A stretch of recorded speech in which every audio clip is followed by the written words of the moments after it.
The automatic doors of Central City Bank slid open with their familiar whoosh, letting in a rush of cool afternoon air along with 17-year-old Tyler Washington.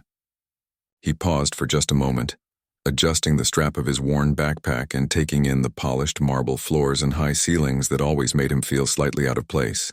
The bank smelled like expensive cologne and fresh paper money, a scent that reminded him he was entering a world where every dollar mattered. Tyler had been putting off this trip for weeks, but today was the day. His first real paycheck from Peterson's book sat folded carefully in his wallet, along with 2 forms of identification that his mother had made him double-check 3 times before leaving the house. Opening his first savings account felt like a huge step toward adulthood, even though part of him still felt like a kid pretending to be grown up. The bank was busier than he expected for a Tuesday at 3 in the afternoon.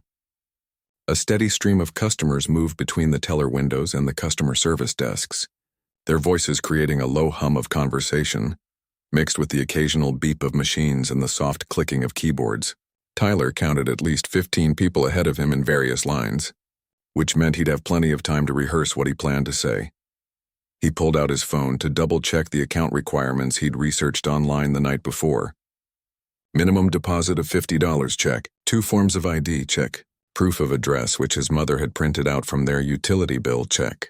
Everything seemed straightforward enough, but Tyler couldn't shake the nervous energy that had been building in his stomach since lunch. Working at Peterson's books had been his first real job, and Mr. Peterson had been incredibly patient with him as he learned the ropes. Stocking shelves, helping customers find titles, and working the register during busy periods had given Tyler a new appreciation for hard work and customer service. The pay wasn't much, but it was his money, earned through his own effort, and that made it feel more valuable than any allowance he'd ever received. As he waited in line, Tyler noticed the bank employees going about their daily routines. The teller windows were staffed by a mix of older and younger employees, all dressed professionally and moving with the efficiency that came from years of practice. Behind them, he could see several desks where other bank workers helped customers with more complex transactions, their conversations too quiet to overhear, but clearly important to the people sitting across from them. The customer directly in front of him, an elderly woman with silver hair and a bright purple coat, was discussing something with great animation, gesturing with her hands and occasionally laughing at whatever the teller was saying. The interaction looked friendly and relaxed, which helped ease some of Tyler's nerves. Banking didn't have to be intimidating, he reminded himself.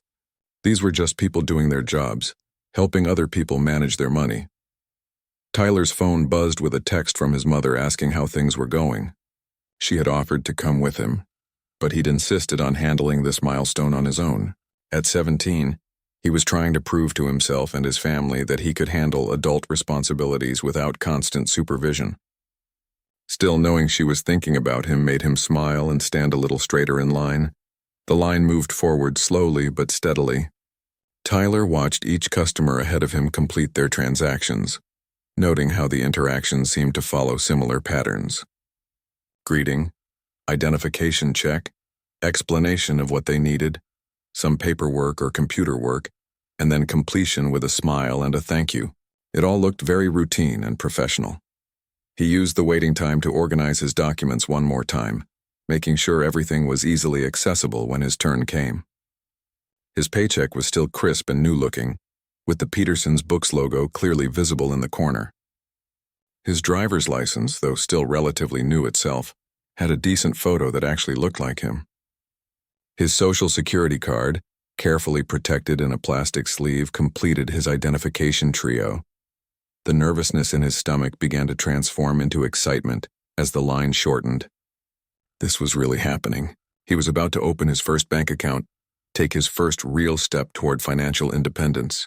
The money he was depositing represented hours of honest work, of learning new skills, of pushing himself to be responsible and reliable. Mr. Peterson had even mentioned the possibility of more hours during the upcoming holiday season if Tyler continued to do good work. As he got closer to the front of the line, Tyler began to pay more attention to the individual tellers, wondering which one he might end up working with. There was a middle-aged woman with kind eyes who seemed to put her customers at ease, laughing and chatting while she worked. Next to her, A younger man who looked to be in his 20s was efficiently processing transactions with focused professionalism. At the far end, an older gentleman with gray hair was taking his time with each customer, asking questions and making sure they understood every detail of their transactions. The atmosphere in the bank felt professional but welcoming. Classical music played softly in the background, and the lighting was warm and inviting rather than harsh and institutional. Potted plants near the windows added a touch of life to the space, and the customer seating areas looked comfortable and well-maintained. Everything about the environment suggested that customer service and satisfaction were priorities. Tyler's phone buzzed again, this time with a text from his best friend asking about his plans for the weekend. The normal teenage concerns felt oddly distant as he stood in this adult environment, preparing to conduct his first real piece of business. It was a strange feeling, having one foot in childhood and the other stepping firmly into the responsibilities and freedoms of adulthood. The elderly woman in the purple coat completed her transaction with a warm goodbye to her teller, turning to leave with a satisfied smile on her face. Tyler took a step forward, now just 3 people away from the front of the line. His heart rate picked up slightly, but it was more excitement than anxiety now. He was ready for this. He had done his research, prepared his documents, and earned the money he was about to deposit.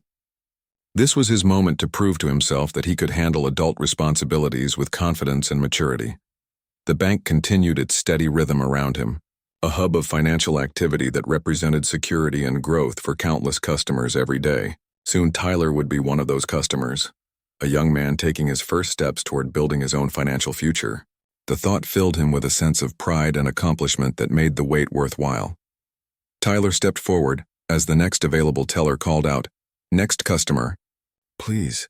He approached the window with his documents ready, offering a polite smile to the man behind the counter.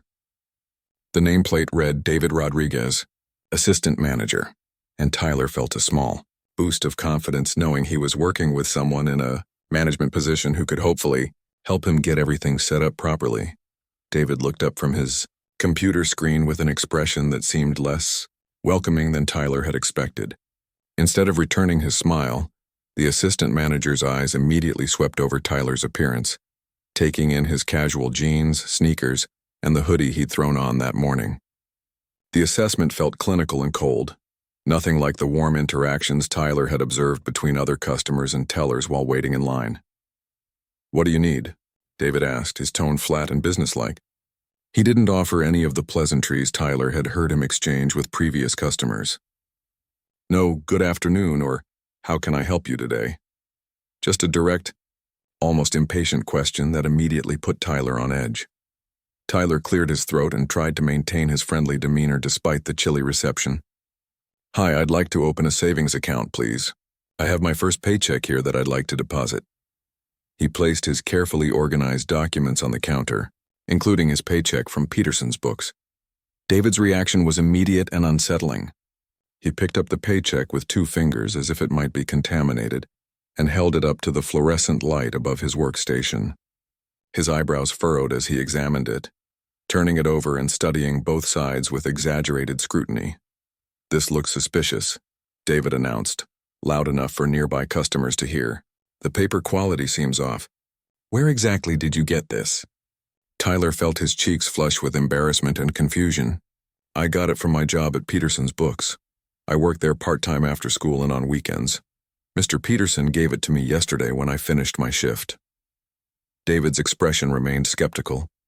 He continued to hold the check up to the light, making a show of examining the watermark and printing. "Peterson's Books, huh? Never heard of it. You sure this isn't some kind of fake check? We see a lot of teenagers trying to pass off fraudulent documents." The accusation hit Tyler like a physical blow. He had never been accused of dishonesty in his life, and the suggestion that he would try to cash a fake check was both insulting and bewildering. "It's not fake," he said, his voice steady but strained. "Peterson's Books is on 5th Street. You can call them if you want to verify it." Instead of taking Tyler up on his offer to verify the information, David set the check down and leaned back in his chair, crossing his arms. "Look, kid, I've been doing this job for 8 years. I know what legitimate paychecks look like, and I know what trouble looks like too. You're telling me you just happen to have a job at some bookstore I've never heard of? And you're trying to deposit this check that doesn't look quite right? Tyler felt the eyes of other customers beginning to focus on their interaction. The woman at the next teller window glanced over with curiosity, and an older man standing in line behind Tyler stepped slightly to the side to get a better view of what was happening. The attention made Tyler's skin crawl, but he refused to let his discomfort show. The bookstore has been in business for over 20 years, Tyler explained, keeping his voice calm and respectful, despite the growing frustration building in his chest. Mr. Peterson hired me because I'm good with customers and I know a lot about books. I've been working there for 2 months now. David shook his head dismissively. 2 months? That's convenient. And I suppose you just happened to bring all the right documents today? He gestured at Tyler's identification with obvious skepticism. Let me see that driver's license. Tyler handed over his license, watching as David examined it with the same suspicious intensity he'd shown the paycheck. The assistant manager held it up to the light, ran his finger over the surface, and even used a magnifying glass from his drawer to examine the details. This photo doesn't really look like you, David declared after his inspection. Your hair's different and something about the face seems off. When was this taken? About 6 months ago when I turned 17, Tyler replied, his patience beginning to wear thin. I got a haircut since then, but it's definitely me. You can see the same birthmark on my chin in both the photo and in person. David squinted at the license again, then at Tyler's face, making an exaggerated comparison that drew even more attention from nearby customers. I don't know. Something doesn't add up here. Kids your age, you think you can just walk into a bank with some fake documents and walk out with cash. The accusation was so unfair and baseless that Tyler felt his temper begin to rise. He had done everything right, prepared all the proper documentation, and conducted himself with nothing but respect and politeness. Yet he was being treated like a criminal for no apparent reason. My documents aren't fake, Tyler said firmly. I've never tried to defraud anyone in my life. I just want to open a savings account with money I earned at my legitimate job. David's response was to lean forward and lower his voice to a condescending whisper that somehow felt more insulting than if he had shouted. Listen, son, I've seen this before. Young kids like you think you can come in here with your attitude and your suspicious paperwork, and we're just supposed to roll over and give you whatever you want. But that's not how the real world works. The words stung not just because of their content, but because of the assumptions they revealed. David had made up his mind about Tyler before hearing a word of his explanation, before examining any of his documents properly, before giving him any chance to prove his legitimacy. The unfairness of it was breathtaking. I don't have an attitude, Tyler replied, his voice still controlled but with an edge of steel creeping in. I've been polite and respectful from the moment I walked up to your window. I've answered every question you've asked and provided every document you've requested. I don't understand why you're treating me this way. David sat back in his chair with a smug expression, clearly enjoying the power dynamic he had created. This is how we treat people who come in here with questionable documentation and suspicious stories. If you don't like it, you're free to take your business elsewhere. The suggestion that Tyler should leave felt like the final insult in an increasingly absurd situation. He had done nothing wrong, broken no rules, and yet he was being dismissed as if he were some kind of troublemaker. The injustice of it made his hands shake slightly, but he clenched his fists and maintained his composure. Other customers were now openly staring at the confrontation, some with expressions of discomfort, others with curiosity, and a few with what looked like agreement with David's suspicious treatment. Tyler felt exposed and humiliated, but he wasn't going to back down from a situation where he had done nothing wrong. The atmosphere at David's window had become tense and uncomfortable, a stark contrast to the normal professional interactions happening at other stations throughout the bank. Tyler realized that this wasn't just poor customer service. It was something deeper and more troubling, something that made him feel unwelcome in a place where he had every right to conduct his business. Tyler took a deep breath and decided to try a different approach. The situation had already gone far beyond what any reasonable customer should have to endure, and he knew he needed to speak with someone who could handle this professionally. He had learned about customer service from working at Peterson's books, and he knew that when problems arose, sometimes you needed to elevate them to management. I'd like to speak with your manager, please, Tyler said calmly, maintaining eye contact with David. I think there's been some kind of misunderstanding here. and maybe someone else can help resolve this situation." David's reaction was swift and dismissive. He let out a short, sarcastic laugh and leaned back in his chair with an expression of mock surprise. "My manager? Kid, I am a manager. I'm the assistant manager of this branch, which means I'm exactly the person you should be talking to about your little problem." The emphasis David placed on little problem made it clear that he didn't take Tyler's concerns seriously at all. If anything, Tyler's request to speak with a manager seemed to have annoyed David even more, as if questioning his authority was some kind of personal insult. "Then I'd like to speak with the branch manager," Tyler replied, refusing to be intimidated. "Or whoever is above you in the chain of command. I think I deserve better customer service than what I'm receiving." David's demeanor shifted noticeably at Tyler's persistence. The smug amusement disappeared, replaced by something harder and more aggressive. He leaned forward, placing both hands on the counter and speaking in a voice loud enough to ensure that everyone nearby could hear every word. "You think you deserve better service? Let me tell you something about service, young man. Service is something you earn through respect and proper behavior. You don't just walk into a professional establishment like this bank and start making demands." Tyler felt his heart racing, but he forced himself to remain calm. The situation was spiraling out of control, and he could feel the weight of attention from other customers who had stopped their own transactions to watch the confrontation unfold. Some looked uncomfortable with what they were witnessing, while others seemed to be taking David's side. "I haven't made any demands," Tyler said firmly. "I've been respectful from the beginning. All I want is to open a savings account with my legitimately earned money. If you can't help me with that, then yes, I'd like to speak with someone who can." David stood up from his chair, his full height making him appear more intimidating as he looked down at Tyler through the teller window. "You want to know what your problem is? Your problem is that you think you can come in here with your attitude, your suspicious documents, and your demands, and we're just supposed to bend over backward to accommodate you." The volume of David's voice had increased enough that conversations at nearby teller windows began to pause. Tyler noticed other bank employees glancing over with expressions ranging from concern to curiosity.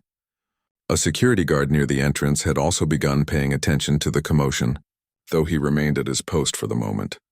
"I don't have an attitude," Tyler repeated, his own voice rising slightly despite his efforts to stay calm. "And my documents aren't suspicious. You haven't even tried to verify anything I've told you. You've just assumed from the beginning that I'm here to cause trouble." David's face flushed red at the accusation. "Don't you dare tell me how to do my job. I've been protecting this bank from fraud and troublemakers for 8 years, and I know exactly what I'm looking at when I see it." The word troublemakers hung in the air like an accusation, and Tyler felt the unfairness of it like a physical weight on his chest. He had never caused trouble anywhere in his life. His teachers praised him for his respectful behavior. His boss at Peterson's Books had never had a single complaint about his conduct, and his mother had raised him to treat everyone with courtesy and respect. "I'm not a troublemaker," Tyler said, his voice steady but filled with emotion. "I'm a 17-year-old honor student trying to open my first bank account with money I earned at my job." "That's all this has ever been about," David scoffed at Tyler's explanation. "Honor student? Sure you are, and I suppose you're going to tell me you're planning to use this money for college or some other noble purpose." The sarcasm in David's voice was unmistakable, and Tyler felt something inside him snap. The disrespect wasn't just about poor customer service anymore. It was about David's assumption that Tyler didn't deserve basic human dignity or the benefit of the doubt. "As a matter of fact, yes," Tyler said, his voice growing stronger. "This money is going toward my college fund. I'm planning to study business administration so I can eventually open my own bookstore. But even if it wasn't for college, even if I just wanted to put my paycheck in a savings account like any other customer, I would still deserve to be treated with basic respect." The mention of college seemed to irritate David even more. "College? You think you're going to college? Let me give you some free advice, kid. Maybe you should focus on learning how to conduct yourself properly in professional settings before you start making big plans about your future." Tyler felt tears of frustration beginning to sting his eyes, but he blinked them back. He wasn't going to give David the satisfaction of seeing him break down, no matter how unfair and hurtful this treatment had become. "I know how to conduct myself professionally," Tyler said, his voice quiet but firm. "I've been conducting myself professionally this entire time. Even though you've been treating me terribly from the moment I walked up to your window. David's response was to raise his voice even louder, ensuring that his words would carry throughout the entire bank lobby. Treating you terribly? I'm trying to protect this bank from potential fraud, which is exactly what I'm paid to do. If you can't understand that, then maybe you're not as smart as you think you are. The accusation of not being smart hit Tyler particularly hard because education and intelligence were things he took great pride in. His grades had always been excellent, his teachers respected him, and he had worked hard to earn his reputation as a reliable and thoughtful young man. Several other customers were now openly watching the confrontation, and Tyler could hear whispered conversations about what was happening. Some of the whispers seemed sympathetic to his situation, but others appeared to support David's suspicious treatment of him. An older woman at a nearby teller window shook her head disapprovingly, though Tyler couldn't tell whether her disapproval was directed at David's behavior or at Tyler himself. A middle-aged man in a business suit had turned completely around to watch the scene, his arms crossed and his expression stern. Tyler realized that the situation had reached a point where backing down would feel like admitting guilt for crimes he had never committed. David had essentially accused him of fraud, dishonesty, and disrespectful behavior, all without any evidence whatsoever. Walking away now would feel like accepting those accusations as true. I understand that you have to be careful about fraud, Tyler said, making one more attempt to find common ground. But I've provided valid identification and a legitimate paycheck. I've answered every question you've asked, and I've been polite and respectful throughout this entire interaction. What more do you want from me? David's answer came in the form of a threat that sent chills down Tyler's spine. What I want is for you to understand that this is my bank and these are my rules. If you can't follow those rules, then I have every right to call security and have you escorted out of here. The threat of involving security felt like the final escalation in a situation that had already gone far beyond anything Tyler could have imagined. When he walked into the bank less than 30 minutes earlier, he looked around the lobby, noting the security guard who was now paying close attention to their interaction, and realized that David had the power to make good on his threat. Tyler felt the weight of the entire situation pressing down on him, as David's threat to call security hung in the air. The unfairness of it all was overwhelming. He had done absolutely nothing wrong, yet somehow he was being treated like a criminal. His hands trembled slightly as he tried to figure out what to do next, when the automatic doors at the bank's entrance slid open with their familiar whoosh. The sound of high heels clicking against the marble floor cut through the tension like a knife. Tyler didn't look toward the entrance immediately, too focused on trying to maintain his composure under David's hostile glare. But something about the sudden shift in atmosphere made him glance over his shoulder, and what he saw made his heart nearly stop. Walking through the entrance with the confident stride of someone who belonged there was his mother, Victoria Washington. She was still dressed in her sharp navy blue business suit from the board meeting she'd attended that morning, her briefcase in one hand and her phone in the other. Her presence commanded immediate attention, not just because of her professional appearance, but because of the natural authority she carried wherever she went. Victoria had been planning to stop by the bank to review some operational reports, a routine part of her responsibilities as CEO of Washington Financial Group, the parent company that had acquired Central City Bank 3 years earlier. She often made unannounced visits to their various branches, believing that the best way to understand how her business was running was to see it in action. As Victoria's eyes swept across the bank lobby, taking in the various customer interactions and employee activities, she immediately noticed the commotion at David's teller window. Her gaze fell on the crowd of customers who had stopped their own business to watch whatever was happening. And then she saw him. Her son Tyler was standing at the teller window, his shoulders tense and his posture defensive. Even from across the room, Victoria could see the stress in his body language and the uncomfortable attention he was receiving from other customers. Her maternal instincts kicked in before her business instincts, and she felt a surge of protective concern. Victoria began walking toward the scene, her heels clicking rhythmically against the floor. As she got closer, she could hear David's raised voice, though she couldn't make out the specific words yet. What she could see clearly was that her son was being subjected to some kind of confrontation that had drawn the attention of half the bank's lobby. David was so focused on his tirade against Tyler that he didn't notice Victoria's approach until she was standing directly beside the teller window. When she cleared her throat softly, both Tyler and David turned to look at her, though their reactions couldn't have been more different. Tyler's eyes widened with a mixture of relief and embarrassment. He was grateful that his mother was there, but mortified that she was witnessing this humiliating situation. He had specifically chosen to handle this banking business on his own to prove his independence and maturity, and now she was seeing him in the middle of what looked like a major confrontation. David, on the other hand, looked annoyed by the interruption. He was clearly in the middle of what he considered an important security matter, and having another customer interfere was just another complication he didn't need. His expression was impatient as he looked at this well-dressed woman, who had apparently decided to stick her nose into his business. "Excuse me," Victoria said in a calm, professional voice that carried just enough authority to command immediate attention. "Is there some kind of problem here?" David straightened up slightly, apparently recognizing that he was dealing with someone who expected to be taken seriously. But his fundamental attitude remained unchanged. "Nothing that concerns you, ma'am. I'm handling a potential fraud situation with this young man, and everything is under control." Victoria's eyebrows rose slightly at David's characterization of the situation. She looked at Tyler, who was clearly distressed, and then back at David, who seemed smugly satisfied with his handling of whatever was happening. "Fraud?"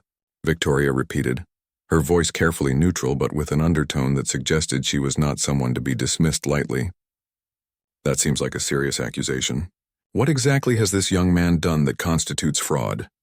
David appeared pleased to have an audience for his explanation. "He came in here with suspicious documentation trying to open an account. His paycheck looks fake, his identification doesn't seem legitimate, and his whole story about working at some bookstore doesn't add up. I've been in this business long enough to spot trouble when I see it." Victoria listened to David's explanation with the poker face she had perfected through years of high-stakes business negotiations. Inside, however, she was rapidly putting together a picture that made her increasingly angry. Her son had come to the bank with legitimate documents to conduct legitimate business, and he was being treated like a criminal. "I see," Victoria said, her tone remaining professionally calm. "And what steps have you taken to verify this young man's story? Have you called his employer? Have you run his identification through your verification systems? Have you followed standard banking protocols for handling questionable documents?" David's confidence began to waver slightly under Victoria's questioning. There was something about her manner, the way she spoke, the questions she asked, the authority in her voice, that suggested she knew more about banking procedures than the average customer. "Well, I mean, it's obvious that," David stammered, suddenly realizing that he hadn't actually followed any of the standard verification procedures he was supposed to use in situations like this. He had simply made assumptions and acted on them, which was definitely not proper protocol. Victoria stepped closer to the teller window, and Tyler noticed that several other bank employees had begun to take notice of her presence. There were subtle signs of recognition on some faces, and a few worried glances exchanged between staff members who seemed to realize that something significant was happening. "May I see the documentation you're questioning?" Victoria asked, extending her hand toward David with the expectation that her request would be honored immediately. David hesitated, clearly uncomfortable with handing over Tyler's documents to another customer, but something about Victoria's presence made refusing seem impossible. He reluctantly passed over Tyler's paycheck and driver's license, watching nervously as she examined them. Victoria looked at the documents with the practiced eye of someone who had reviewed thousands of similar papers throughout her career. Tyler's paycheck was perfectly legitimate, printed on standard business check stock with all the proper security features. His driver's license was also clearly genuine, with no signs of tampering or forgery. "These documents appear to be completely legitimate," Victoria said, handing them back to David.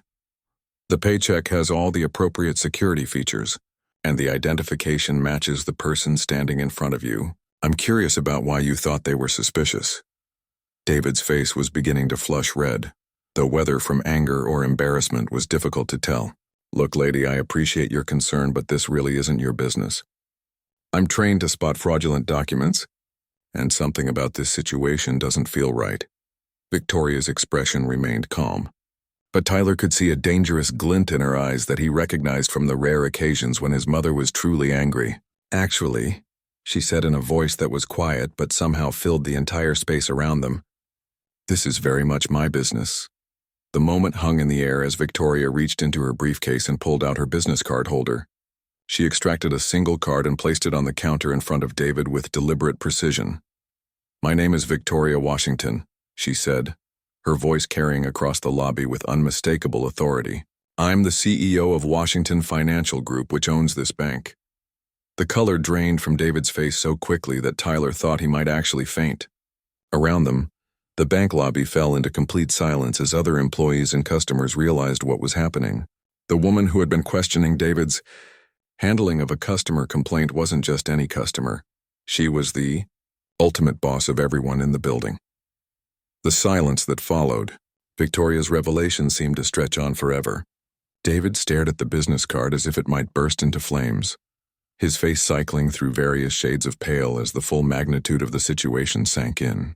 Around the lobby, other bank employees had stopped what they were doing, some covering their mouths in shock, others exchanging wide-eyed glances that conveyed their understanding of just how catastrophic this moment was for David. "Mrs. Washington?" David stammered, his voice barely above a whisper. I had no idea. I was just following protocol." Victoria held up a hand, stopping David's desperate attempt at explanation. Her expression remained professionally calm, but Tyler could see the controlled fury in her eyes. When his mother got truly angry, she didn't yell or lose her composure. She became dangerously quiet and precise, which was far more intimidating than any outburst could have been. "Before you say another word," Victoria said, her voice carrying clearly throughout the now silent bank lobby, "I want you to understand something. The young man you've been treating so poorly is my son, Tyler. He came here today to open his first savings account with money he earned through honest work at Peterson's Books, a business I happen to know quite well because they've been serving this community for over 20 years. David's face somehow managed to go even paler at this information. He looked from Victoria to Tyler and back again, as if he couldn't quite process the connection. His mouth opened and closed several times without any sound coming out. Tyler felt a complex mix of emotions washing over him. Relief that the nightmare was finally over, embarrassment that his mother had to witness his humiliation, pride that she was handling the situation with such dignity and authority, and a deep sense of validation that he had been right all along. He had done nothing wrong. Victoria continued speaking, her tone remaining level and professional despite the obvious anger beneath the surface. "What I witnessed here today was not protocol, Mr. Rodriguez. What I witnessed was a complete failure of customer service, a violation of basic human dignity, and a level of unprofessional behavior that has no place in any business, let alone one that bears my company's reputation." Other customers in the bank had formed a loose semicircle around the scene, no longer pretending to conduct their own business. Some looked shocked by the revelation, others appeared satisfied that justice was being served, and a few seemed embarrassed by their own assumptions about Tyler during the confrontation. David finally found his voice, though it came out as a desperate whisper. "Mrs. Washington, please, I can explain. I was just being careful about potential fraud. We have procedures to follow when something seems suspicious." "Suspicious?" Victoria repeated, her eyebrows rising. What exactly was suspicious about a 17-year-old honor student presenting legitimate identification and a valid paycheck from a well-established local business? What was suspicious about a young man who answered every question politely and provided every document requested of him? David's attempt to respond was cut off by Victoria's continued analysis. "What I find truly suspicious, Mr. Rodriguez, is that you failed to follow any actual verification procedures. You didn't call Peterson's Books to confirm employment. You didn't run the identification through your computer systems. You didn't check the paycheck against our fraud database. Instead, you made assumptions based on what exactly?" The question hung in the air, and everyone in the lobby seemed to understand that Victoria was asking David to confront the real reason behind his treatment of Tyler.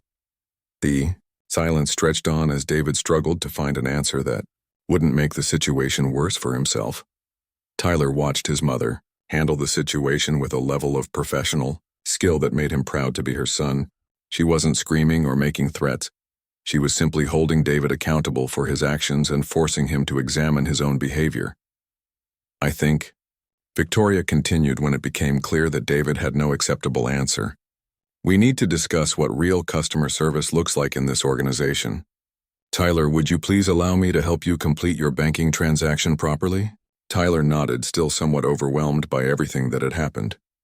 Victoria stepped beside him and addressed the teller at the next window, a middle-aged woman who had been watching the entire scene with obvious concern. Helen, Victoria said, reading the woman's nameplate. Would you please help my son open a savings account? I believe you'll find all of his documentation is completely in order.